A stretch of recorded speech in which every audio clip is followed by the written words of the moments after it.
ഇനിയൊന്നു തിരികെ നടക്കണം, ഇനിയൊന്നു തിരികെ നടക്കണം.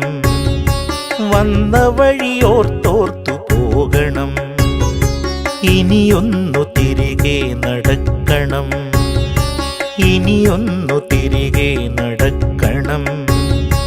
വന്ന വഴിയോർത്തോർത്തു പോകണം. മുള്ളുപതിച്ചൊരാ വേവിൻ്റെ ചൂടുള്ള പെരുവഴിയിലൂടെ തിരിക്കണം, ഇനിയൊന്നു തിരികെ നടക്കണം.